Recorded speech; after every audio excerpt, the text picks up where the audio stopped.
aan die SSV, indien die nuwe toemaaktyd wel deurgevoer word, watter middele sal die SSV gebruik om die besluit om te keer?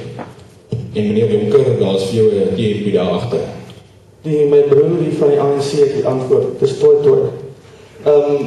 Net om vir julle 'n voorbeeld te gee, is aan die begin van die jaar was daar 'n nogals 'n optog gewees teen studentegelde, en ek was nogals in die burger heel voor met my rooi vuvuzela, heel ironies, dat dit op vandag as partyleier geword het, heel voor studentestemparty, en as jy kyk het na die optog daarna, oor veiligheid in die BIPGA, daar was meer as 1000 studente, is al 'n duidelike boodskap, as iets jou persoonlik in jou hart raak, dan toe jy.